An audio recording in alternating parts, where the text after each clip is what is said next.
നമ്മളീ കാണുന്ന ടൗൺ വരിക്കമുത്തനാണ് കേട്ടോ.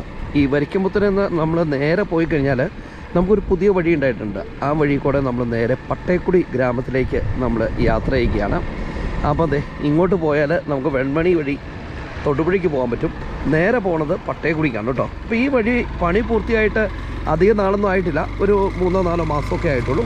അപ്പോൾ നമ്മൾ വരിക്കമുത്തനിൽ നിന്ന് നമ്മളെ ഗ്രാമീണ കാഴ്ചകളുടെ ആദ്യ ആരംഭം ഇന്നങ്ങനെ കുറിക്കുകയാണ് കേട്ടോ. അപ്പം നമുക്ക് ഈ വഴി കുറേ വർഷങ്ങൾക്ക് മുമ്പ്, എൻ്റെയൊക്കെ ഒരു ഏതാണ്ട് ഒരു 2000-2003 കാലഘട്ടത്തിലൊക്കെ ഇതുവഴി ബസ് സർവീസ് ഉണ്ടായിരുന്നതാണ്. നിങ്ങൾക്ക് പറഞ്ഞ് വിശ്വസിക്കുമോ? തൊടുപുഴയിൽ നിന്ന് വണ്ണപ്പുറം എത്തി, കോട്ടപ്പാറ കയറി, കോട്ടപ്പാറയിൽ നിന്ന് മുള്ളരിങ്ങാട് എത്തി, തൊടുപുഴയിൽ നിന്ന് പൈങ്ങോട്ടൂർ വന്ന് മുള്ളരിങ്ങാട് വന്ന്, മുള്ളരിങ്ങാട് നിന്ന് പട്ടേക്കുടി വഴി ഇതുവഴി നമ്മുടെ കഞ്ഞിക്കുഴി വരെ ബസ് സർവീസ് ഉണ്ടായിരുന്നു ഒരു കാലഘട്ടത്തിൽ. കുറച്ച് നാളൊക്കെ ആ ബസ് ഓടിയിട്ടുള്ളൂ കേട്ടോ. പക്ഷേ അങ്ങനെ ആ ഒരു ബസ് സർവീസിൽ ഞാനൊരു ദിവസം കോതമംഗലം പോയിട്ട് പൈങ്ങോട്ടൂർ വന്ന് നോക്കി നിന്ന് ഇതിലൂടെ ബസ്സിൽ കയറി വരാനുള്ള ഒരു ആഗ്രഹം കൊണ്ട് ഞാൻ വന്നിട്ടുണ്ട്. അതാണ് ഞാൻ അത്ര കറക്റ്റായിട്ട് പറയണത്. അപ്പോൾ നമ്മൾ കയറിയ വരിക്കമുത്തനിൽ നിന്ന് പട്ടേക്കുടിക്ക് 2 കിലോമീറ്റർ മാത്രമേ ഉള്ളൂ കേട്ടോ. അപ്പോൾ ഈ പോകുന്ന വഴിക്കൊക്കെ ധാരാളം വീടുകളുണ്ട്, ഫുള്ള് കൃഷിയിടങ്ങളാണ്. ഈ പോകുന്ന മേഖല കുറച്ച് ട്രൈബൽസിൻ്റെ സെറ്റിൽമെൻറ്റുള്ള മേഖലയിലൂടെയാണ് നമ്മൾ കുറച്ച് പോകുന്നത്. എന്നാൽ സാധാരണ ആളുകൾ തിങ്ങി പാർക്കുന്ന ഒരു സ്ഥലമാണ് കേട്ടോ. അപ്പോൾ ഈ വഴിയുടെ പൂർത്തീകരണമൊക്കെ നടത്തി 2 സൈഡും ഐറിഷോ കോൺക്രീറ്റൊക്കെ ചെയ്ത് വഴിയൊക്കെ നല്ല കിട്ടിലിനാക്കി അങ്ങ് ഇട്ടേക്കുവാണ്. ഇതൊരു വേറിട്ട യാത്ര തന്നെയാണ് സത്യത്തിൽ നമ്മളെ സംബന്ധിച്ച്. പട്ടേക്കുടി വീഡിയോ പലപ്പോഴും എടുക്കണമെന്ന് ഞാൻ ഇതിനു മുമ്പ് ഓർത്തതാണ്. അപ്പോൾ അന്നാലൊക്കെ ഈ വഴി കൊണ്ട് പണി പൂർത്തിയാകട്ടെ, എന്നിട്ട് പട്ടേക്കുടി വീഡിയോ നിങ്ങളെ കാണിക്കാമെന്നുള്ള ധാരണയിൽ നിൽക്കുകയായിരുന്നു കേട്ടോ. അപ്പോൾ ഇപ്പോൾ നമ്മൾ കോളനിപ്പടി എന്ന് പറയുന്ന സ്ഥലത്തേക്ക് ഏകദേശം എത്തിയിട്ടുണ്ട്. അപ്പോൾ ഇതൊരു ട്രൈബൽ സെറ്റിൽമെൻറ്റ് ഏരിയ ആണെന്ന് എനിക്ക് തോന്നുന്നു ഈ ഒരു മേഖല. ഇവിടെ നിന്ന് കുറച്ച് റിസ്ക്കാണ് നമുക്ക് വഴിയെത്താൻ. നോക്കിയാൽ ആ ബാക്ക്ഗ്രൗണ്ടിലുള്ള മലനിരകളൊക്കെ കണ്ടോ.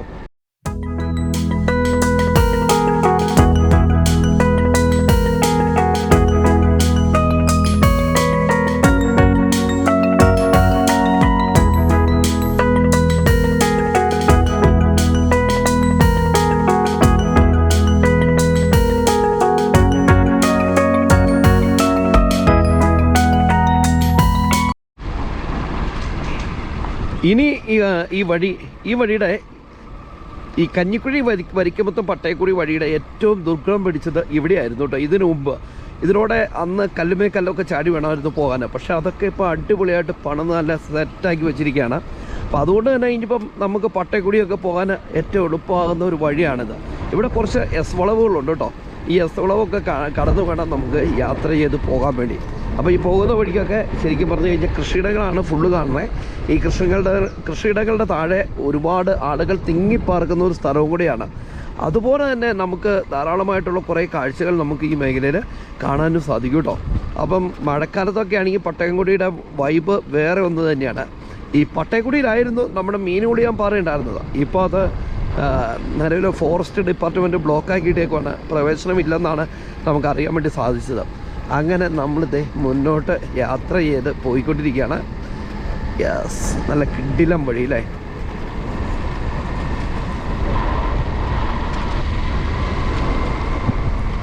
നമ്മൾ ഫൈനലി പട്ടേക്കുടി എന്ന് പറയുന്ന സ്ഥലത്തേക്ക് അടുക്കാറായിട്ടുണ്ട് കേട്ടോ.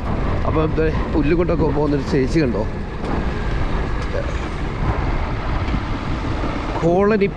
കോളനിപ്പടി അങ്ങനെ കഴിയാറായെന്ന് എനിക്ക് തോന്നണേ.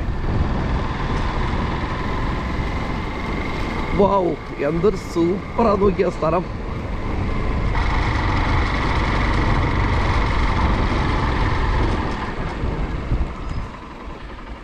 ഫൈനലി കൂട്ടുകാരെ, നമ്മളിത് പട്ടേക്കുടി എന്ന് പറയുന്ന ആ ചെറിയ ഗ്രാമത്തിലേക്ക് നമ്മൾ എത്തിയിട്ടുണ്ട്. നമ്മുടെ തൊടുപുഴ എന്ന കോട്ടപ്പാറ വഴി മുള്ളരിങ്ങാട് കൂടി ബസ് സർവീസ് വരുന്ന പട്ടേക്കുടി KSRTC ബസ് മാത്രമാണ് ഇവിടെ സർവീസ് ഉള്ളത് കേട്ടോ. അപ്പോൾ ഇടത്തേക്ക് പോയാൽ വെൺമണിയും വലത്തേക്ക് പോയാൽ മീനുകുളിയാൻ പാറയുമാണ് ഇവിടെ ഉള്ളത്. അപ്പോൾ ഇവിടെ കുറച്ച് കടകളും കാര്യങ്ങളൊക്കെ ഉണ്ട്. ഇതാണ് പട്ടേക്കുടി ഗ്രാമത്തിൻ്റെ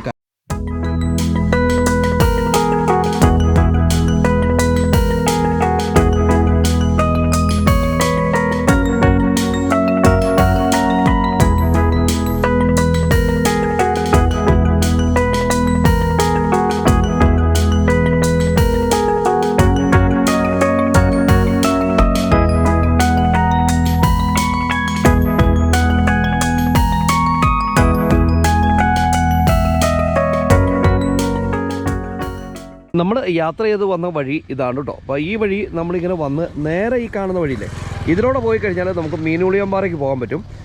അതുപോലെ നമുക്ക് കറങ്ങിയിട്ട് ആനക്കുഴിയിലേക്ക് വരാമെന്നാണ് നമുക്കറിയാൻ വേണ്ടി സാധിച്ചത്. ഇത് ഇവിടുന്ന് നമ്മൾ ആ ഒരു ജംഗ്ഷനിൽ നിന്ന് ഇങ്ങനെ കയറി പോകുന്ന വഴിയില്ലേ, അത് പൊന്നിടത്താൻ കയറി പോകുന്ന വഴിയാണ്. പിന്നീട് ഒരു ദിവസം നമുക്ക് അതിലൂടെ യാത്ര ചെയ്ത് പോകണം.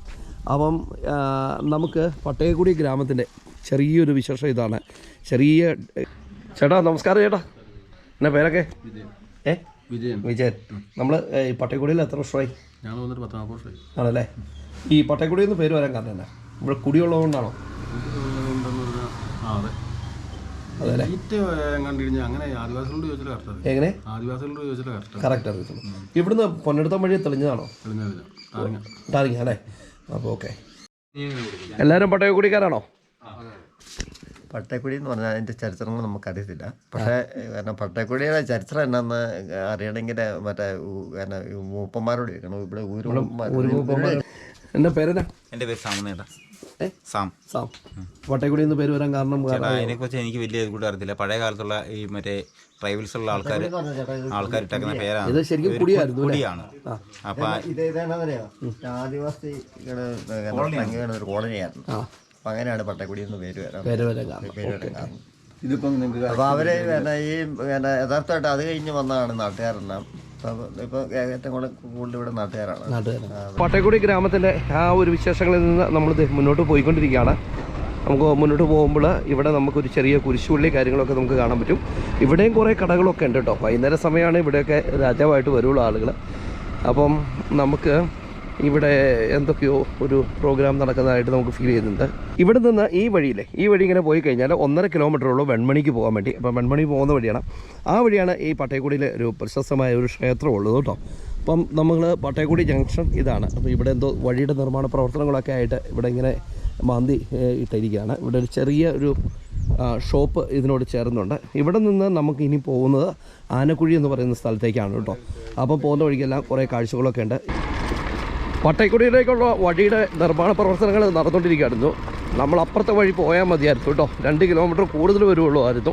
പക്ഷേ ഇവിടെ എല്ലാം കൊണ്ടുവന്ന് മക്കെല്ലാം കുത്തിയിട്ടിരിക്കുകയാണ്.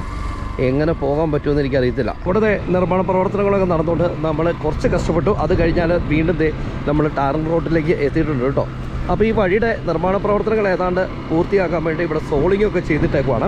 അപ്പോൾ അതൊക്കെ വേറെ ഒരു വെറൈറ്റി കാഴ്ചയാണ്. ലോകം അറിയപ്പെട്ടത് മീനുളിയമ്പാറ എന്ന് പറയുന്ന ടൂറിസ്റ്റ് കേന്ദ്രത്തിലൂടെയാണ് പുറംലോകം അറിയപ്പെട്ടത് കേട്ടോ. പക്ഷേ ആ ടൂറിസ്റ്റ് കേന്ദ്രം ഇപ്പോൾ ഫോറസ്റ്റ് ബ്ലോക്കാക്കിയേക്കുവാണ്. പക്ഷേ ഉടനെ അത് ഫോറസ്റ്റിൻ്റെ നേതൃത്വത്തിൽ തന്നെ ഓപ്പൺ ചെയ്യാനുള്ള എല്ലാ സാധ്യതകളും കാണുന്നുണ്ട്. അപ്പോൾ അതിൻ്റെ നിർമ്മാണ പ്രവർത്തനങ്ങൾ, അവിടെ ബാത്റൂം ഫെസിലിറ്റി ഒക്കെ ഇങ്ങനെ പണിതുകൊണ്ടിരിക്കുക എന്ന് പറഞ്ഞുകൊണ്ട് നമുക്ക് അറിയാൻ വേണ്ടി സാധിച്ചിട്ടുണ്ട് കേട്ടോ. അങ്ങനെ മീനുളിയമ്പാറ റീ ഓപ്പൺ ചെയ്യുവാണെങ്കിൽ ശരിക്കും ഈ പട്ടയക്കുടി ഗ്രാമത്തിന് അതൊരു അനുഗ്രഹമായി തീരും. മാത്രമല്ല നാട്ടിലെ ഒരു ടൂറിസ്റ്റ് ഡെസ്റ്റിനേഷൻ അടിപൊളിയാകുകയും ചെയ്യും. ഇവിടെ മുതൽ നമുക്കിത് ടാറിംഗ് ഉണ്ട് കേട്ടോ. അപ്പം ഞാൻ പറഞ്ഞു വന്നതെന്ന് വെച്ചാൽ ടൂറിസ്റ്റ് കേന്ദ്രത്തിലൂടെയാണ് ഒരു ഗ്രാമവും ഒരു നാടൊക്കെ വികസിക്കുകയുള്ളൂ. ഫോറസ്റ്റുകാർ പൈസ വെച്ച് ടിക്കറ്റ് എടുത്തുകൊണ്ട് ആൾ പ്രവേശിക്കട്ടെ. അങ്ങനെയാണെങ്കിൽ അവിടെ പ്ലാസ്റ്റിക് മാലിന്യമോ മറ്റ് സംഭവങ്ങളോ ഒന്നും ഇല്ലാതെ വരും. നമ്മൾ ആ ആനക്കുഴി വഴി വന്നായിരുന്നെങ്കിൽ ഇവിടെ നമുക്ക് എത്താം, ആ കാണുന്ന വഴി. അങ്ങനെ നമ്മളിത് മുന്നോട്ട് യാത്ര ചെയ്യുകയാണ്. യാത്ര ചെയ്യുമ്പോൾ ഈ നാടിൻ്റെ ഒരു സുന്ദരമായിരിക്കുന്ന ഒരു പ്രകൃതി ദൃശ്യമാണ് നമുക്ക് കാണാൻ വേണ്ടി സാധിക്കുന്നത്. ഇത് PMRC നിലവാരത്തിലാണ് കേട്ടോ ഇത് പണിതിരിക്കുന്നത്. നമ്മുടെ വണ്ണപ്പുറത്തുനിന്ന് കോട്ടപ്പാറ വഴി കയറി പട്ടയക്കുടിയിലേക്ക് എത്തുന്ന വഴിയിലെ ആ വഴിയാണ് ഇത് നിർമ്മാണങ്ങൾ ഇങ്ങനെ നടന്നുകൊണ്ടിരിക്കുന്നത്. ഒരു കാലഘട്ടത്തിൽ ജീപ്പ് മാത്രം യാത്ര ചെയ്തുകൊണ്ടിരുന്ന വഴി കൂടെ ആ കാലഘട്ടത്തിൽ ജീപ്പ് അടിച്ചുകൊണ്ട് പോയി ഈ പുഴയിലൊക്കെ ഇറങ്ങി വെള്ളം കുടിക്കാനും മുഖം കഴുകാനൊക്കെ ഇറങ്ങിയതൊക്കെ എൻ്റെ മനസ്സിലേക്ക് ഇങ്ങനെ വരികയാണ്. നമ്മളിപ്പോൾ ആനക്കുഴി എന്ന് പറയുന്ന സ്ഥലത്തേക്ക് നമ്മളെത്തി. ഈ കാണുന്ന വഴിയില്ലേ, ഈ കാണുന്ന വഴി കൂടെ പോയാൽ വെൺമണിക്ക് പോകാൻ പറ്റും കേട്ടോ. അപ്പം ആനക്കുഴി വഴിയിൽ ഇവിടെ ഒരു LP സ്കൂളുണ്ട്, ഗവൺമെൻറ് LP സ്കൂൾ പറഞ്ഞുകൊണ്ട്. അതുപോലെ തന്നെ ജനകീയ ആരോഗ്യ കേന്ദ്രമുണ്ട്. അതുപോലെ തന്നെ നമുക്ക് മനോഹരമായിരിക്കുന്ന കുറച്ച് കാഴ്ചകൾ നമുക്ക് ഈ മേഖലയിൽ കാണാൻ വേണ്ടി സാധിക്കും.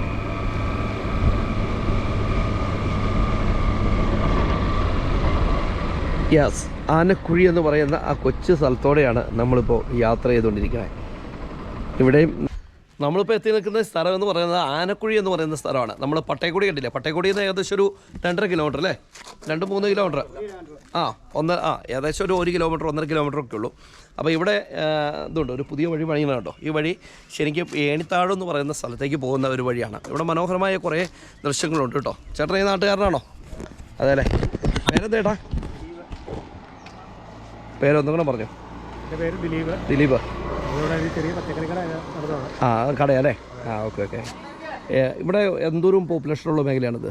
ഇത് 1000 കുടുംബക്കാർ നല്ലൊരു താമസിക്കുന്നുണ്ട്. ഇത് വണ്ണപ്പുറം പഞ്ചായത്താണ്. വണ്ണപ്പുറം പഞ്ചായത്താണ്. കഞ്ഞിക്കുഴി പഞ്ചായത്ത് ഇവിടെ കയറിയിട്ടില്ല. കഞ്ഞിക്കുഴി പഞ്ചായത്ത് ഇവിടുന്ന് 1 കിലോമീറ്റർ അപ്പുറമാണ് കഞ്ഞിക്കുഴി പഞ്ചായത്ത് അല്ലേ. ശരിക്കും ഇത് വണ്ണപ്പുറം പഞ്ചായത്താണ്. ബസ് സർവീസ് ഇപ്പം എത്ര 2-3 ബസ് കണ്ടായിട്ടില്ലേ? ഒരു ബസ്സേ നിലവിലുള്ളൂ. നിലവിലൊരു ബസ്സേ ഉള്ളൂ, ഒരു KSRTC ഉള്ളൂ. പ്രൈവറ്റ് വണ്ടി ഉണ്ടായിരുന്നതെല്ലാം നിന്നുപോയി. ഇനിയിപ്പോൾ വരുമായിരിക്കും വഴി പൂർത്തിയായതുകൊണ്ട്. വഴി പൂർത്തിയായതുകൊണ്ട് വരാൻ ചാൻസ് ഉണ്ട്. ആണോ? Okay okay. അപ്പോൾ ഇതായിരിക്കില്ലേ കട. നമ്മളങ്ങനെ പട്ടയക്കുടിയും ആനക്കുഴിയും ഒക്കെ കണ്ടില്ലേ. പക്ഷേ ഇവിടുത്തെ ഏറ്റവും വലിയ പരിമിതി എന്നാണെന്നറിയോ? ബസ്സിൻ്റെ പരിമിതി തന്നെയാണ്. രാവിലെ 10 മണിക്ക് നമുക്ക് തൊടുപുഴയ്ക്ക് ഇവിടുന്ന് ഒരു ബസ് സർവീസ് ഉണ്ട്. അതുകൂടാതെ നമുക്ക് വൈകുന്നേരം KSRTC ബസ് സർവീസും ഉണ്ട് കേട്ടോ. പക്ഷേ പഴയ പട്ടയക്കുടിയല്ല, വഴിയൊക്കെ BMRC ലെവലിലേക്ക് പണിത് ലെവലാക്കി അടിപൊളിയാക്കി നിർത്തിയിരിക്കുകയാണ്. അപ്പോൾ അതുകൊണ്ട് തന്നെ ഇനി കൂടുതൽ ബസ് സർവീസും ഒക്കെ ഇവിടെ വരുന്നത് നല്ലത് തന്നെയാണ്. പ്രത്യേകിച്ച് നമ്മുടെ കഞ്ഞിക്കുഴിയുമായിട്ട് കണക്ട് ചെയ്തുകൊണ്ട് കഞ്ഞിക്കുഴി, മുള്ളരിങ്ങാട്, പൈങ്ങോട്ടൂർ, തൊടുപുഴ ബസ് സർവീസൊക്കെ വരുവാണെങ്കിൽ ഈ മേഖലയുടെ ഏകദേശം 1000-1500 ആളുകൾ താമസിക്കുന്ന മേഖലയാണ്. ഇവിടെ നമുക്കൊരു ചർച്ച് നമുക്ക് കാണാൻ പറ്റും കേട്ടോ. മനോഹരമായ ഒരു ചർച്ചാണ്. ആ ചർച്ചിൻ്റെ ഒരു കാഴ്ചകളിൽ നിന്ന് നമ്മളിങ്ങനെ അതിൻ്റെ സൈഡിൽ കൂടെ യാത്ര ചെയ്ത് മുന്നോട്ട് പോവുകയാണ്. അപ്പോൾ ഈ മേഖലയൊക്കെ കണ്ടോ ഫുള്ള് കൃഷിയിടങ്ങളാണ്. പ്രത്യേകിച്ച് റബ്ബറാണ് ഇവിടെ ഉള്ളത് കൂടുതൽ. റബ്ബറിൻ്റെ ഒരു കേന്ദ്രമാണ്. ശരിക്കും പറഞ്ഞു കഴിഞ്ഞാൽ നാട്ടിൻപുറമായിട്ട് ചേർന്ന് കിടക്കുന്ന ഒരു സ്ഥലമാണെന്ന് നമുക്ക് പറയാൻ പറ്റും. എന്താണെങ്കിലും ഇതൊരു വെറൈറ്റി ആയിട്ടുള്ള ഒരു കാഴ്ചയാണ്. നമ്മളിങ്ങനെ യാത്ര ചെയ്തിട്ട് അടുത്ത സ്ഥലം എന്ന് പറയുന്നത് പുളിക്കത്തൊട്ടി എന്ന് പറയുന്ന സ്ഥലത്തേക്കാണ് നമ്മൾ കടന്നു പോകുന്നത്. എന്താണെങ്കിലും ഈ വഴിയുടെ നിർമ്മാണ പ്രവർത്തനങ്ങളൊക്കെ പൂർത്തിയായി കഴിഞ്ഞപ്പോൾ ഇനിയെങ്കിലും 1-2-3 ബസ് സർവീസ് ഈ ഒരു മേഖലയിലേക്ക് കടന്നു വരുവാണെങ്കിൽ വളരെയധികം നല്ലതാണെന്നുള്ളൊരു അഭിപ്രായം എനിക്കുണ്ട്. ഈ മേഖലയിലൊക്കെ ശരിക്കും പറഞ്ഞു കഴിഞ്ഞാൽ ഒരു കാലഘട്ടത്തിൽ കല്ലുമ്മേ കല്ല് ചാടി ജീപ്പുകൾ മാത്രം ഓടിക്കൊണ്ടിരുന്ന ഒരു യാത്ര ചെയ്തുകൊണ്ടിരുന്ന വഴികളെയാണ് നമ്മളിപ്പോൾ അടിപൊളിയായിട്ട് യാത്ര ചെയ്ത് പോകുന്നത്. ശരിക്കും പട്ടയക്കുടി എന്ന് പറയുന്നത് പഴയ കാലഘട്ടത്തിൽ ശരിക്കും പറഞ്ഞു കഴിഞ്ഞാൽ ഒരു വികസനം എത്താത്തിരുന്ന ഒരു സ്ഥലമായിരുന്നു പട്ടയക്കുടി കേട്ടോ. അപ്പോൾ ആ ഒരു സമയം വെച്ച് ഇപ്പോൾ ഇത്ര വികസനങ്ങളൊക്കെ എത്തിയില്ലേ. അപ്പം നമ്മളങ്ങനെ പുളിക്കത്തൊട്ടി എന്ന് പറയുന്ന സ്ഥലത്തേക്ക് നമ്മൾ എത്തിയിട്ടുണ്ട്. ഇവിടെ നമുക്ക് കുറച്ച് കടകളുണ്ട്, അതുപോലെ ചെറിയൊരു ഓട്ടോറിക്ഷ സ്റ്റാൻഡുകളുണ്ട്. അപ്പം ഇതൊക്കെയാണ് പുളിക്കത്തൊട്ടിയുടെ വിശേഷങ്ങൾ. അതുപോലെ ഒരു വോളിബോൾ കോർട്ടുണ്ട്, ചെറിയൊരു ലൈബ്രറി ഉണ്ട്. ഇതുണ്ടോ, ഇതൊരു ലൈബ്രറി അറിയണേ. ഇതിനോട് ചേർന്ന് തന്നെ ഈ മേഖലയിൽ കുറച്ച് കടകളൊക്കെ ഉണ്ട്. അതൊക്കെയാണ് പുളിക്കത്തൊട്ടിയുടെ വിശേഷങ്ങൾ. അതുപോലെ തന്നെ നമുക്ക് ഈ മേഖലയിലേക്ക് കുറച്ച് ഇടവഴിയുണ്ട്. ഇനി ഇതിലൂടെ പോയി കഴിഞ്ഞാൽ തൊട്ട് താഴെ നമുക്കൊരു മനോഹരമായ ഒരു ക്ഷേത്രം നമുക്ക് കാണാൻ വേണ്ടി സാധിക്കും. ഇനി ഇവിടുന്ന് നമ്മൾ മുന്നോട്ട് യാത്ര ചെയ്ത് മുള്ളരിങ്ങാട് റൂട്ടിലേക്ക് ഇറങ്ങുകയാണ്. അതായത് നമ്മുടെ വെൺമണിയിൽ നിന്ന് മുള്ളരിങ്ങാട് പോകുന്ന വഴിയുണ്ട്. അപ്പോൾ ആ ഒരു വഴിയായിട്ട് ഇത് യോജിക്കുകയാണ് ചെയ്യുന്നത്. അപ്പോൾ ഈ കാണുന്ന വഴിയില്ലേ, ഈ സൈഡിൽ ഇവിടെ നിന്നെല്ലാം വെൺമണിക്ക് നിങ്ങൾക്ക് പോകാൻ പറ്റും കേട്ടോ. അതുപോലെ തന്നെ ഈ കാണുന്ന വഴി കൂടെ നിങ്ങൾക്ക് വെൺമണിയിൽ എത്താൻ പറ്റും. ഇവിടെയും ചെറിയ കടകളും കാര്യങ്ങളൊക്കെ ഉണ്ട്. ഏതാണ്ട് 1/2 കിലോമീറ്ററുള്ളൂ ഇവിടുന്ന് വെൺമണി പോകാനാണ്. അപ്പം വെൺമണി നമ്മൾ ഇതുവരെ ചെയ്തിട്ടില്ല. വെൺമണി ഗ്രാമം അല്ലാതെ ചെയ്യണം. ഇവിടെ നമുക്ക് മനോഹരമായ ഒരു പള്ളി നമുക്ക് കാണാൻ പറ്റും കേട്ടോ. ഇനി നമ്മൾ ആ മനോഹരമായിട്ടുള്ള റോട്ടിൽ കൂടി നമ്മളങ്ങനെ യാത്ര ചെയ്ത് മുന്നോട്ട് പോവുകയാണ്. ശരിക്കും പറഞ്ഞാൽ ഇവിടെ നിന്ന് താഴേക്ക് അഗാധമായ ഒരു കുഴിയാണ് കേട്ടോ.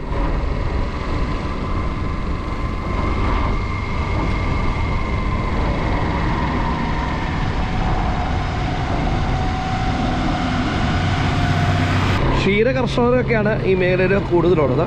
ഇവിടെ നമുക്കൊരു അടിപൊളിയായിട്ടുള്ള കാഴ്ചകളുണ്ട്. അപ്പോൾ ഇതൊക്കെയാണ് നമ്മുടെ പട്ടയക്കുടിയെ കുറിച്ചുള്ള വിശേഷങ്ങൾ. അപ്പം നമ്മുടെ വീഡിയോ ഇഷ്ടപ്പെട്ടാൽ ചാനൽ സബ്സ്ക്രൈബ് ചെയ്യുവാനും അതുപോലെ തന്നെ നമ്മുടെ ഫേസ്ബുക്ക് പേജ്, ഇൻസ്റ്റാഗ്രാമും കയറി ഫോളോ ചെയ്യുവാനും മറക്കരുത്. അപ്പോൾ പുതിയ കാഴ്ചകളും പുതിയ വിശേഷങ്ങളൊക്കെ ആയിട്ട് അടുത്ത എപ്പിസോഡിൽ കണ്ടുമുട്ടാം. അതുവരെ എല്ലാവർക്കും ഗുഡ് ബൈ.